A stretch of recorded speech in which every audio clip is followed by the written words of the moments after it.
Hello everyone, welcome to my channel. I am MK Jabintaj. Today in this video I am giving you the knowledge about the first module of the subject data communication for 4th SEM CSE CBCS BTU students. I am dedicating this video to all the students all over the world. Now let us see first module, introduction to data communications. In data communications, data generally are defined as information that is stored in the digital form. Data communications is the process of transferring digital information between two or more points. Information is defined as the knowledge or intelligence. Data communications can be summarized as the transmission, reception and processing of digital information. For data communications to occur, the communicating devices must be part of a communication system made up of combination of hardware, physical equipment and software programs. The effectiveness of data communication system depends on the four fundamental characteristics: delivery, accuracy, timeliness and jitter. A data communication system has five components. Message. The message is the information or data to be communicated. Popular forms of information include text, numbers, pictures, audio and video. Sender. The sender is the device that sends the data message. It can be a computer, workstation, telephone, handset, video camera and so on. Receiver. The receiver is the device that receives the message. It can be a computer, workstation, telephone, handset, television and so on. Transmission medium. The transmission medium is the physical path by which a message travels from sender to receiver. Some examples of transmission media include twisted pair, wire, coaxial cable, fiber optic cable and radio waves. Protocol. A protocol is a set of rules that govern data communication. It represents an agreement between the communicating devices. Now let us see standards, organizations for data communication. An association of organization, governments, manufacturers and users from the standards organizations and are responsible for developing, coordinating and maintaining these standards. The intent is that all data communications equipment manufacturers and users comply with these standards. The primary standards organizations for data communication are: first is International Standard Organization, ISO. ISO is the international organization for standardization on a wide range of subjects. It is comprised mainly of members from the standard committee of various governments throughout the world. It is even responsible for developing models which provides a high level of system compatibility, quality enhancement, improved productivity and reduced costs. The ISO is also responsible for endorsing and coordinating the work of the other standards organizations. Second one is International Telecommunications Union, Telecommunication Sector, ITUT. ITUT is one of the four permanent parts of International Telecommunications Union based in Geneva, Switzerland. It has developed three sets of specifications: the V series for modern interfacing and data transmission over telephone lines, the X series for data transmission over public digital networks, email and directory services, and I and Q series. For integrated services digital network, ISDN, and its extension broadband. ISDN ITUT membership consists of government authorities and representatives from many countries, and it is the present standards organization for the United Nations. Third is Institute of Electrical and Electronics Engineers, IEEE. IEEE is an international professional organization founded in the United States and is comprised of electronics, computer and communications engineers. It is currently the world's largest professional society with over 200,000 members. It develops communication and information processing standards with the underlying goal of advancing theory, creativity and product quality in any field related to electrical engineering.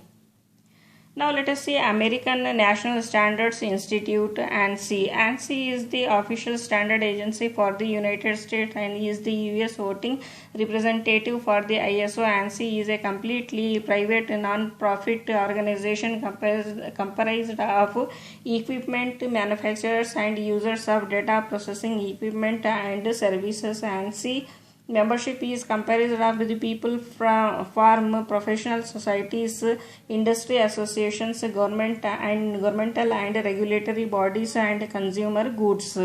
Fifth one is Electronics Industry Association, EIA.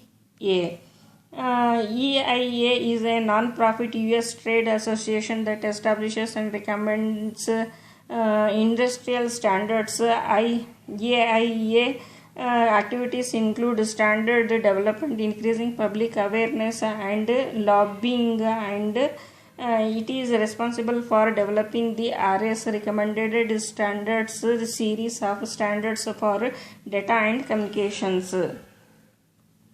Sixth one is Telecommunications Industry Association, TIA. It is the leading trade association in the communications and information technology industry. It facilitates business development opportunities through market development, trade promotion, trade shows, and standard development. It represents manufacturers of communications and information technology products and also facilitates the convergence of new communications networks. Seventh one is Internet Architecture Board, IAB. It is earlier known as Internet Activities Board, is a committee created by ARPA, Advanced Research Project Agency, so as to analyze the activities of ARPANET, whose purpose is to accelerate the advancement of technologies using for US military. IAB is a technical advisory group of the Internet Society, and its responsibilities are oversees the architecture, protocols, and procedures used by the Internet, manages the processes used to create Internet standards, and also serves as an appeal board for complaints regarding improper execution of standardization process. Responsible for administration of the various Internet assigned numbers, acts as a representative for Internet Society interest in relationship with other organizations, act as a source of advice and guidance to the board of the trustees and officers of Internet Society concerning various aspects of the Internet and its technologies. Eighth one is Internet Engineering Task Force, IETF. It is a large international community of network designers, operators, vendors, and researchers concerned with the evolution of the Internet architecture and smooth operation of the network. Ninth one is Internet Research Task Force, IRTF. It promotes search of importance to the evolution of the future Internet by creating focused long-term and small research groups working on the topics related to Internet protocols, applications, architecture, and technology. Now let us see layered network architecture. To reduce the design complexity, most of the networks are organized as a series of layers or levels, each one built upon one below it. The basic idea of the layered architecture is to divide the design into small pieces. Each layer adds to the services provided by the lower layers in such a manner that the highest layer is provided a full set of services to manage communications and run the applications. The benefits of the layered model are modularity and clear interface, that is open architecture, and comparability between the different providers components. A basic principle is to ensure independence of layers by defining services provided by each layer to the next higher layer without defining how the services are to be performed. This permits changes in a layer without affecting other layers. The basic element of the layered model are services, protocols, and interfaces. A service is a set of actions that a layer offers to another higher layer.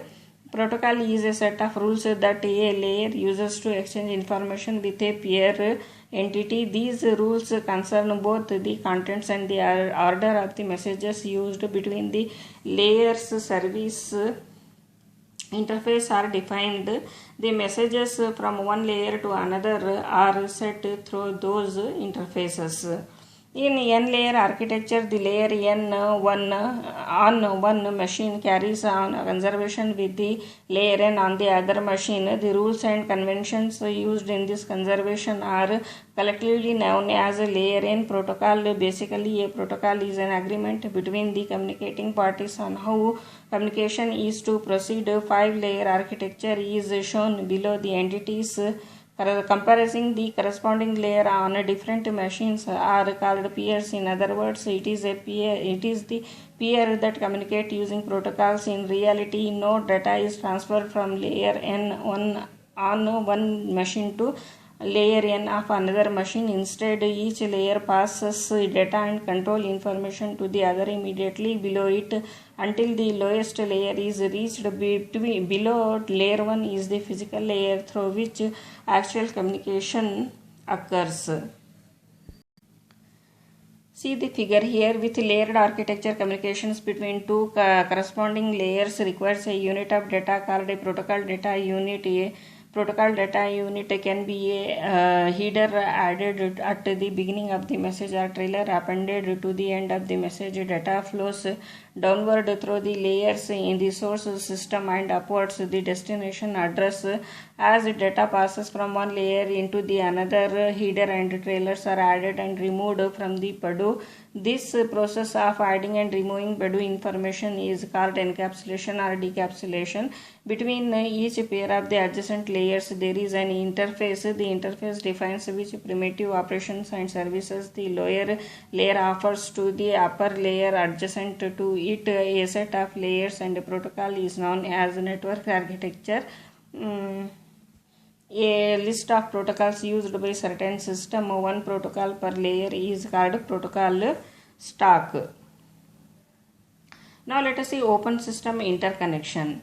International Standard Organization ISO established a committee in 1977 to develop architecture for computer communication, and the OSI model is the result of this effort. In 1984, the Open System Interconnection Reference Model was approved as an international standard for communications architecture. The term open denotes the ability to connect any two systems which conform to the reference model and associated standards. The OSI model describes how information of the data makes its way for application programs such as spreadsheets through a network medium such as wire to another application program located on another network. The OSI reference model divides the problem of moving information between computers over a network medium into 7 smaller and more manageable problems.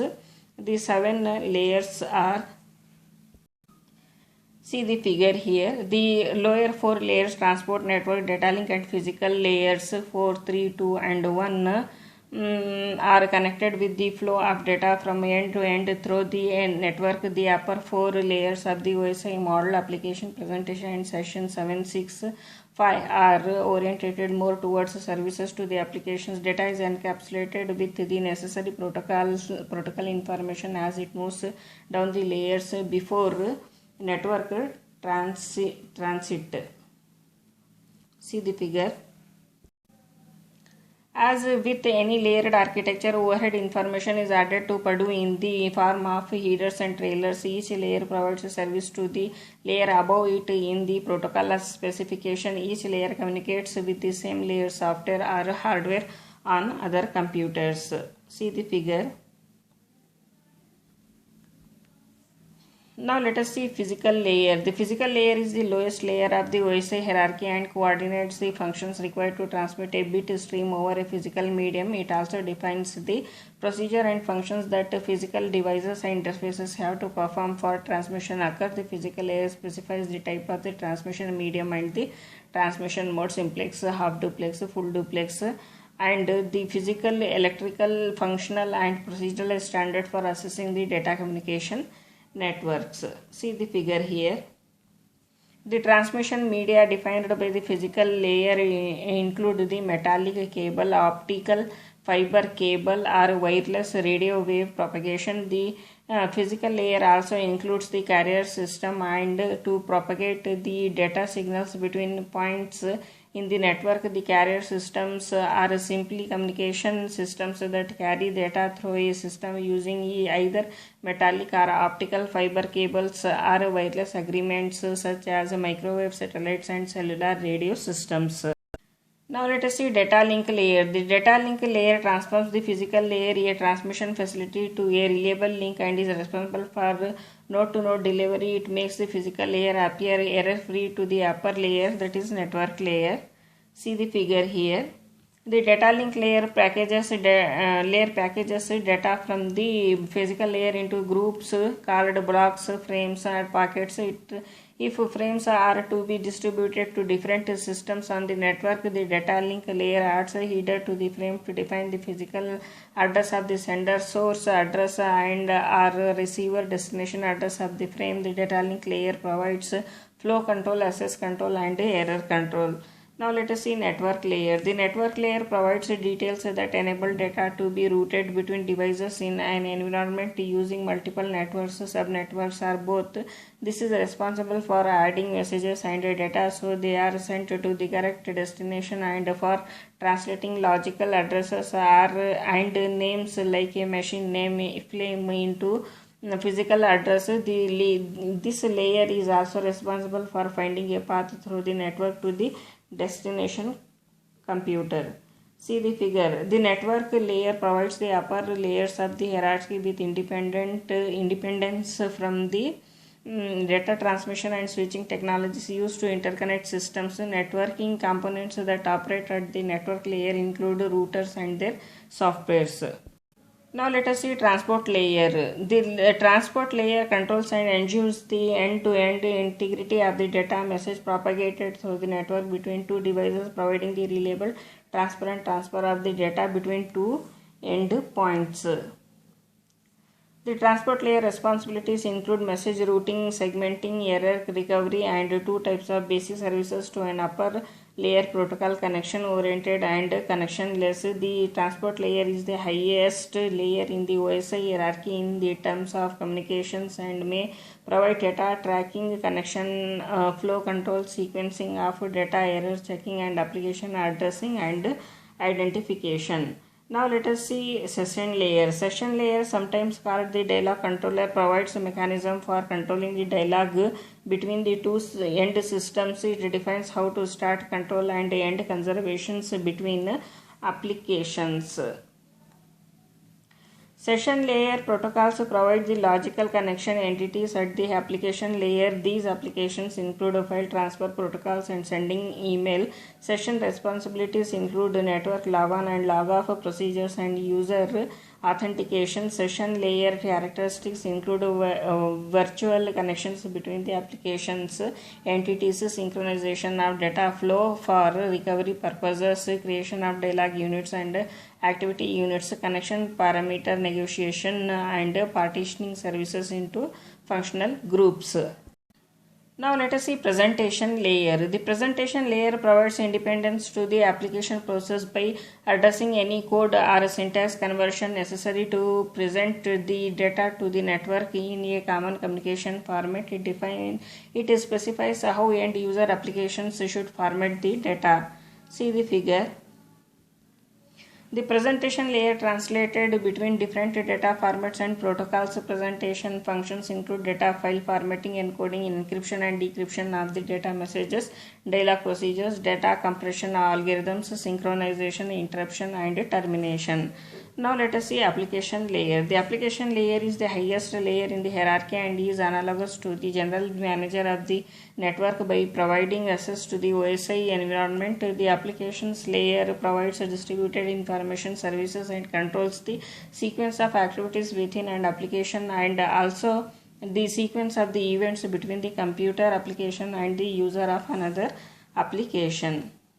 The application layer communicates directly with the user's application program. User application processes require application layer service elements to access the networking environment. The service elements are of two types: cases, common application service elements satisfying particular needs of application process like association, control, concurrence, and recovery. The second type is SAS, SASE specific application service elements which include TCP or IP, Stack, FTP, SNMP, Telnet and SMTP. Now let us see data communication circuits. The underlying purpose of digital communication circuit is to provide a transmission path between locations and to transfer digital information from one station node where the computers or other digital equipments are located to another using electronic circuits. Data communications circuit utilizes electronic communications equipment and facilitates the interconnect digital computer equipment. Communication facilities are physical means of interconnecting stations and are provided to data communications user through public telephone network PTN, public data network PDN, and a multitude of the private data communications systems. The following figure shows a simple two-station data communications circuit. The main components are source. The device generates the data to be transmitted. Examples are mainframe computers, personal computers, workstations, etc. The source equipment provides a means for humans to enter data into the system. See the figure here. Transmitter. A transmitter transforms and encodes the information in such a way as to produce electromagnetic signals that can be transmitted across some sort of a transmission system. For example, a modem takes a digital bit stream from an attached device such as a personal computer and transforms that bit streams into an analog signal that can be handled by the telephone network transmission medium.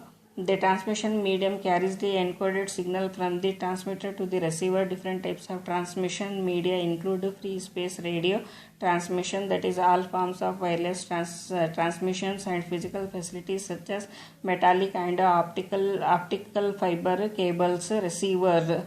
The receiver accepts the signal from the transmission medium and converts it into the form that can be handled by the destination device. For example, a modem will accept an analog signal coming from a network or transmission line and convert it into a digital bit stream.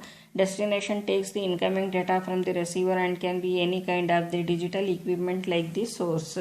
Now let us see serial and parallel data transmission. There are two methods of transmitting digital data, namely parallel and serial transmissions. In parallel transmission, all bits of the binary data are transmitted simultaneously. For example, to transmit an 8-bit binary number in parallel from one unit to the another, 8 transmission lines are required. Each bit requires its own separate data path. All bits of the word are transmitted at the same time. This method of transmission can move a significant amount of data in a given period of time. Its disadvantages is that large number of interconnecting cables between the two units. For large binary words, cabling becomes complex and expensive. This is particularly true if the distance between the two units is great. Long multi-wire cables are not only expensive but also require special interfacing to minimize noise and distortion problems. Serial data transmission is the process of transmitting binary words a bit at a time. Since the bit time share the transmission medium, only one interconnecting lead is required. See the figure here. While serial data transmission is much easier and less expensive because of the use of a single interconnecting line, it is very slow method of data transmission.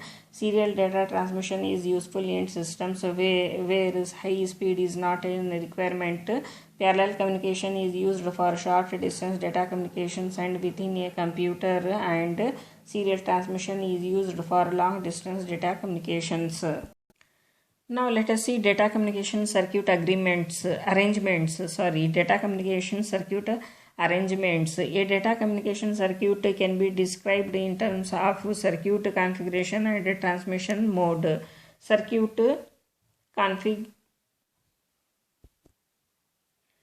Circuit configurations. Data communication networks can be generally categorized as either a 2-point or a multi-point. A 2-point configuration involves only 2 locations or stations, whereas a multi-point configuration involves 3 or more stations. See the figure.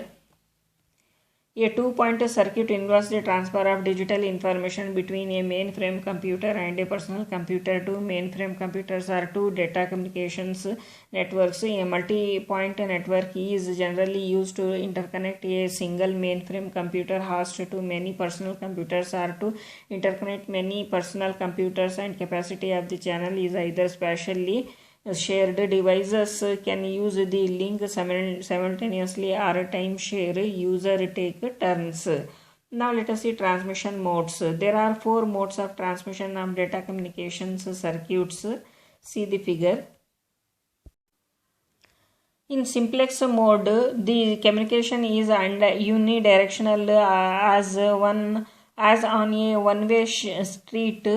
Only one of the two devices on a link can transmit, the other can only receive. Commercial radio broadcasting is an example. Simplex lines are also called receive only, transmit only, or one-way only lines. The half duplex mode, each station in half duplex mode, each station can both transmit and receive but not at the same time. When one device is sending, the other can only receive and vice versa. The half duplex mode is used in cases where there is no need for communication in both the directions at the same time.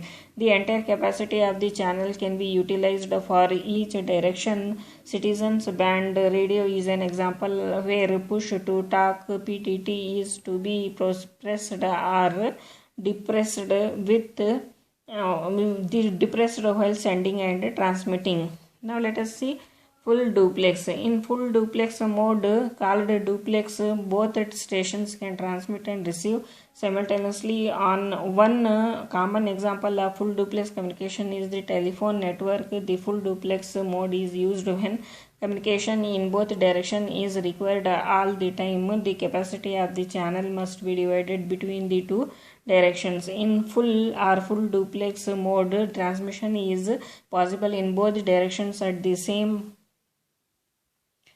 time, but not between the same two stations. Station 1 transmitting to station 2 while receiving from station 3. F or FDX is possible only on multi-point circuits. Postal system can be given as a person can be sending a letter to one address and receive a letter from another address at the same time. Now let us see data communication networks. Any group of computers connected together can be called as a data communications network, and the process of sharing resources between the computers over a data communications network is called networking. The most important considerations of a data communications network are performance, transmission rate, reliability, and security. Now let us see network components, functions and features. The major components of network are end stations, applications, and a network that will support traffic between the end stations. Computer networks all share common devices, functions and features including servers, clients, transmission media, shared data, shared printers and other peripherals, hardware and software resources, network interface card, local operating system and the network operating system. Servers are the computers that hold shared files, programs and network operating system. Servers provide access to the network resources to all the users of the network, and different kinds of servers are present. Example include file servers, print servers, mail servers, communication servers, etc. Clients are computers that access and use the network and shared network resources. Client computers are basically the customers, users of the network, as they request and receive service from the servers. Shared data are data that file servers provide to clients, such as data files, printer access programs and emails. Shared printers and other peripherals. These are hardware resources provided to the users of the network by servers. Resources provided include data files, printers, software, or any other items used by the clients on the network. Network interface card. Every computer in the network has a special expansion card network interface card, which prepares and sends data, receives data, and controls data flow between the computer and the network while transmitting. NIC passes frames of data onto the physical layer, and on the receiver side the NIC processes bits received from the physical layer and processes the message based on its contents.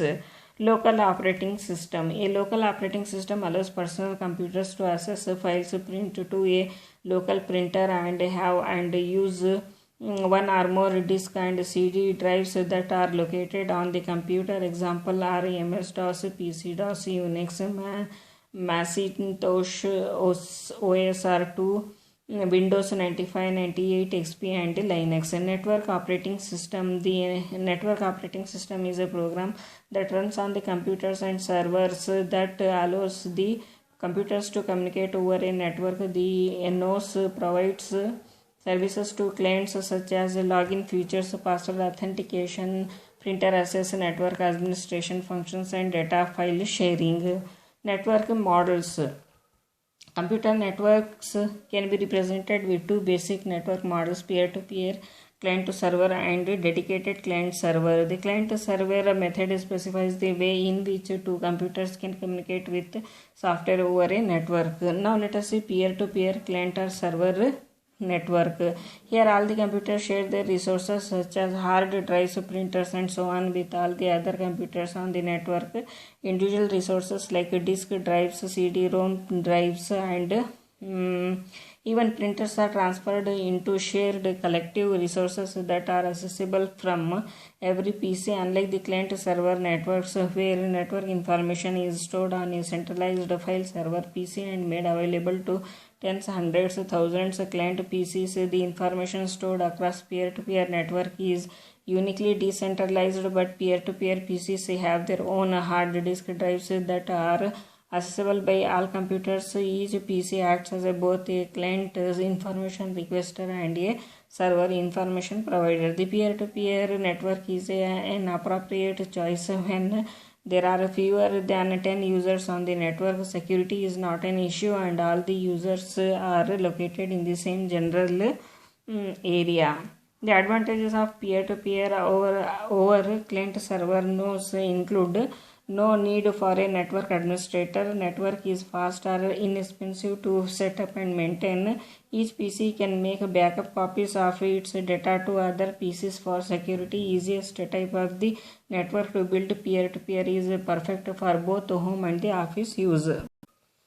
Now let us see dedicated client or server network. Here one computer is designated as server and the rest of the computers are clients. Dedicated server architecture can improve the efficiency of client server systems by using one server for each application that exists within an organization. The designated servers store all the network's shared files and applications, programs, and function only as servers and are not used as a client or workstation. Client computers can access the servers and have shared file transferred to them over the transmission medium. In some client or server networks, client computers submit jobs to one of the servers, and once they process the jobs, the result are sent back to the client computer. In general, the dedicated client server model is preferable to the peer-to-peer or client or server model for general purpose data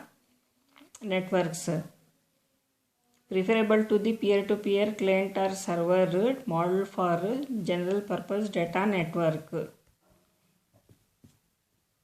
networks. Now let us see network topologies. In computer networking, topology refers to the layout of the connected devices, that is how the computers, cables, and other components within a data communication network are interconnected both physically and logically. The physical topology describes how the network is actually laid out, and the logical topology describes how the data actually flow through the network. Two most basic topologies are point-to-point and multi-point. A point-to-point topology usually connects to mainframe computers for high-speed digital information. A multi-point topology connects 3 or more stations through a single transmission medium, and some examples are star, bus, ring mesh, and hybrid. Star topology. A star topology is designed with each node, file server, workstation, and peripherals connected directly to a central network hub switch or connectors. Data on a star network passes through the hub switch or concentrator before continuing to its destination. The hub switch or concentrator manages and controls all the functions of the network. It also acts as a repeater for the data flow. See the figure here. Bus topology. Bus networks use a common backbone to connect all devices. A single cable, the backbone, functions as a shared communication medium that devices attach or tap into with an interface connector. A device waiting to communicate with another device on the network sends a broadcast message onto the wire that all other devices see, but only the intended recipient actually accepts and processes the messages. The bus topology is the simplest and most common method of interconnecting computers. The two ends of the transmission line never touch to form a complete loop. A bus topology is also known as multi-drop or linear bus or a horizontal bus. See the figure here. Now let us see ring topology. In ring network, sometimes called a loop, every device has exactly two neighbors for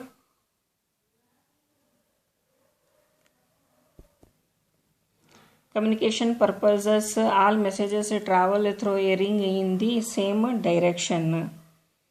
Each clockwise or counterclockwise, all the stations are interconnected in tandem series to form a closed loop or circle. Transmissions are unidirectional and must propagate through all the stations in the loop. Each computer acts like a repeater, and the ring topology is similar to the bus or star topology. See the figure here.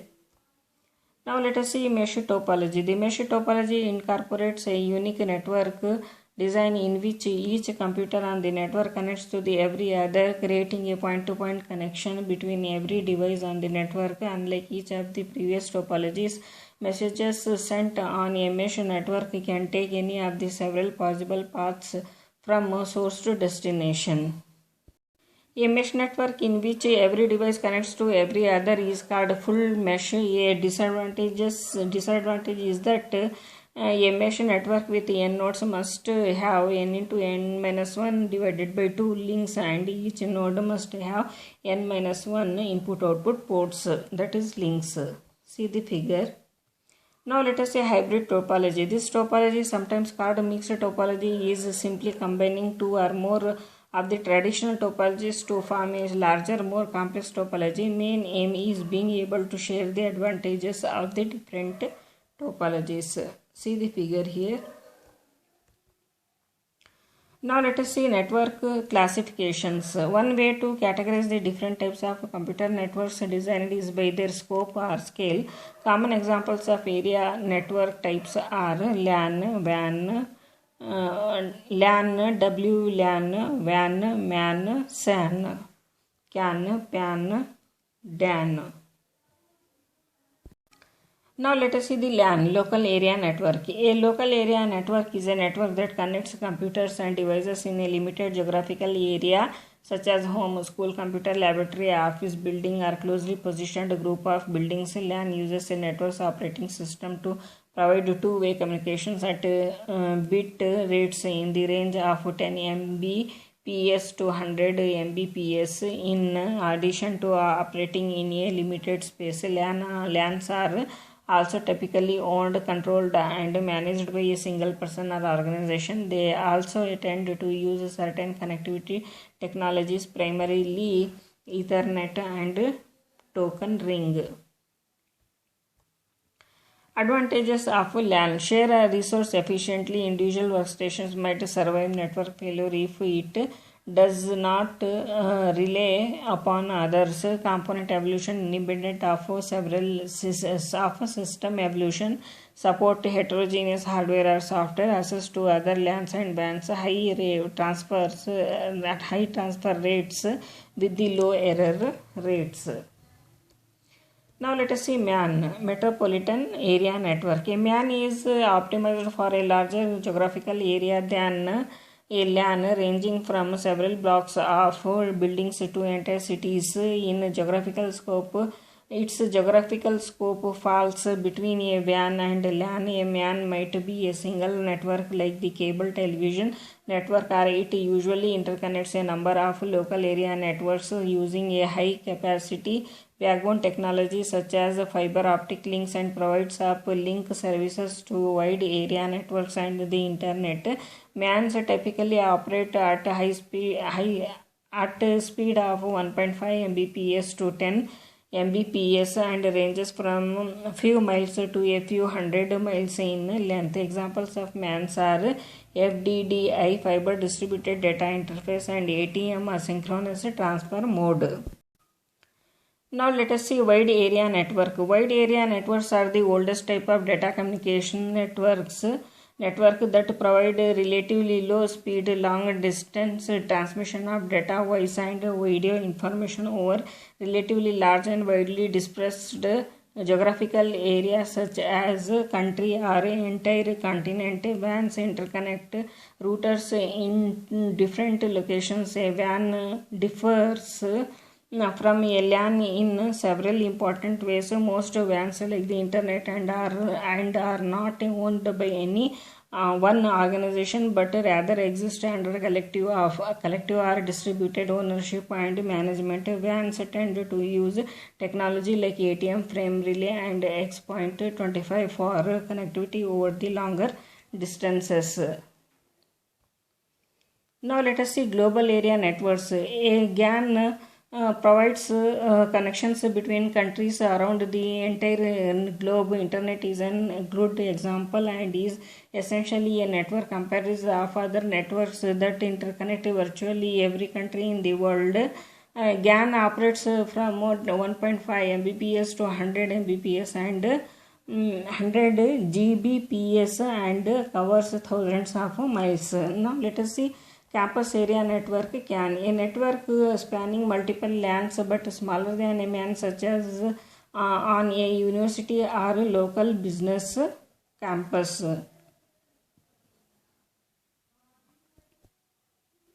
Now let us see storage area network. Connects servers to data storage devices through a technology like a fiber channel. System area network links high performance computers with high speed connections in a cluster configuration, also known as cluster area network. Building backbone, it is a network connection that normally carries traffic between departmental LANs within a single company. It consists of a switch or router to provide connectivity to other networks such as campus backbones, enterprise backbones, MANs, WANs, etc. CAMS backbone, it is a network connection used to carry traffic to and from LANs located in the various buildings on campus. It normally uses optical fiber cables for the transmission media between the buildings, and they operates at relatively high transmission rates. Enterprise networks, it includes some or all of the above networks and components connected in a cohesive and manageable fashion. Alternative protocol suites. The protocols other than OSI that are in widespread used are TCP (IP) and the Cisco 3-layer hierarchical model. Now let us say TCP or IP protocol suite. The US Department of Defense created the TCP or IP reference model because it wanted a network that could survive any conditions, even a nuclear war. Transmission control protocol or internet protocol, commonly known as internet suite model, is a set of communication protocols that allow communication across multiple diverse networks. TCP or IP is a hierarchical protocol comprised of either 3 or 4 layers. The three-layer version of TCP or ICP contains the network, transport and application layers. Four-layer version specifies the host to network layer. See the figure here. The designers of TCP or IP felt that the higher level protocols should include the session and presentation layer details. They simply created a application layer that handles high level protocols issues of representations, encoding and dialog control. The TCP or IP combines all application related issues into one layer and assures this data is properly packaged for the next layer. The TCP or IP transport layer deals with the quality of service issues of the reliability, flow control and error correction. One of its protocols, the transmission control protocol TCP, provides excellent and flexible way to create reliable, well-flowing, low-error network communications. TCP IP is a connection-oriented protocol. The other protocol is user datagram protocol, which is a connectionless protocol. See the figure.